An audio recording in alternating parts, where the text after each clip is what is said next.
Well, I'd like to welcome everybody and introduce the top three of round 7 for the Star Mazda Championship presented by Goodyear and round 2 of the Visit Florida Championship.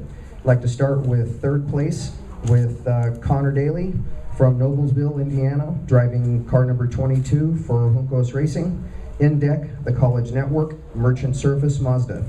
In second place, Anders Krohn, Stavanger, Norway, driving the number 47 Anderson Racing, Norse Cutting, Abandonment, and Talfa, and Coliseum Mazda.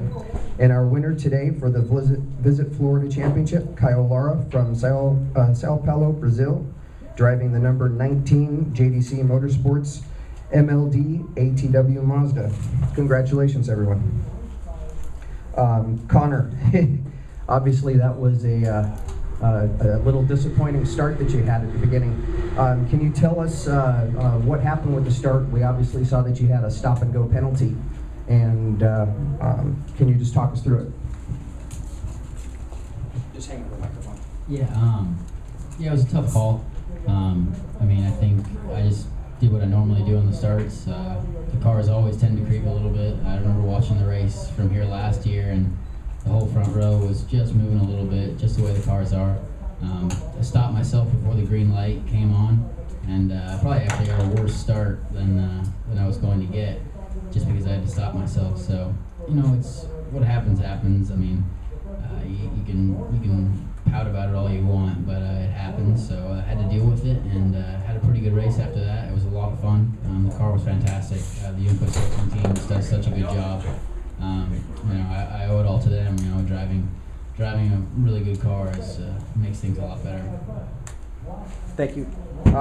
Anders, can you pass it on the microphone? Congratulations. You started 4th on the grid.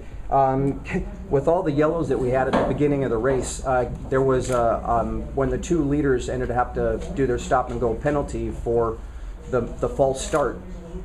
You had taken the lead going into turn 1 on the restart. Can you walk us through what happened after that?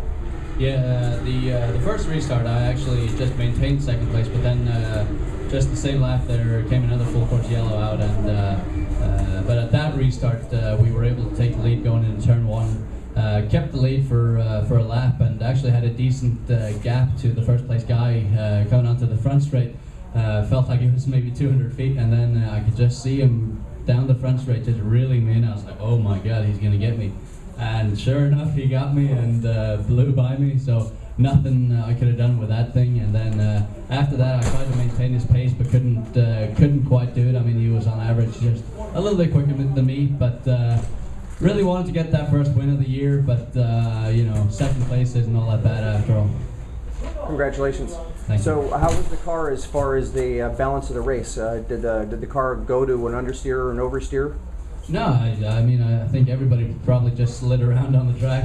And for me, the balance stayed fairly much the same throughout the whole race. I was pretty happy with the car, except for the fact that it felt like we were driving on ice, but that's going to be the same for everybody. So good day at the office. Want to thank Anderson Racing for a fantastic job, and my sponsors, the Norse Cutting and Amendment, Tralfa, Coliseum, and Allied Interior Products for being here today and supporting us.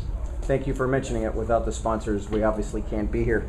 Caio, you qualified 3rd and was able to inherit the lead when the first 2 cars had to do their stop and go for the false start, but it wasn't undeserved. You obviously did a really good job of maintaining your pace and the speed, and obviously you had to battle Anders for the lead, giving it up once and then taking it back. Can you give us your perspective as far as when you were passed going down the front straightaway and then your repass? Yeah, I was in the lead, and when I saw Anders coming, I wouldn't be able just to let him go, so I pushed as hard as I could, and I got the lead just in the end of the straight, like after the braking point, so it was a nice pass. I'm sure it was like suddenly Anders, but it was nice, and I just pushed as hard as I could up to the middle of the race, trying to get a gap. And then maybe because of the temperature of the track and the heat of the tires, the car was a little too oversteer to hang on. So I just took a breath and was not pushing as hard as I could up to the end, but I knew that I got a gap, so I just maintained, and JDC did an awesome job. I have a very special guest here, an engineer from Uruguay, and he helps me from Brazil in the go-karting, and now he's here giving me some tips, and really worked. Thanks for Lolo, and thanks for JDC and everybody here. It's good to be able to have your close friends be close when you succeed and do well and be at the top of the podium. Can you tell us, when you said your car ended up going to an oversteer, was there enough adjustment in the cockpit as far as sway bars, or did you have to adjust your style of driving? Yeah, I needed to adjust the style of driving because I tried the sway bar, but it wasn't enough. Because I'm pretty sure I pushed too hard in the beginning to get a gap, and then maybe I screwed with the tires a little bit, but it was pretty good. I mean, I just maintained maybe a half a second slower pace, but that I knew that I could maintain it from the middle to the end of the race. This is your third season with the Star Mazda Championship. You think there's enough time in the season to be able to climb your way back up to the top? Yeah, there's a guy from Juncos Racing that is really fast everywhere, but we are trying to pick him up, and it's working. Sometimes I got luckiest than him, but works, and hopefully we can get him up to the end of the year. Is there something that you see that you personally or you and the team need to concentrate on to be able to make that happen?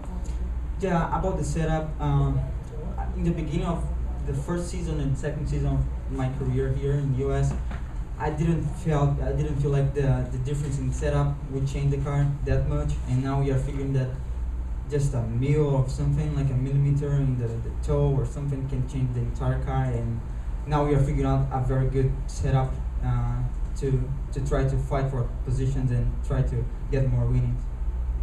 Well, thank the three of you, and if there's any questions from the floor. Yeah, I just want to ask, Conor, you raced here last year. You know it's not the easiest track in the world to pass on, so when you were in the back, did you think there was any hope of you actually getting up to the podium today? Well, I wasn't sure. I mean, I was really determined to get there, no doubt. I knew our car was really fast, and it definitely had the capabilities of running up front. So I mean, the track was getting very, very slick, so people were making a lot of mistakes, and it was really easy to just take advantage of just a slip up on the corners.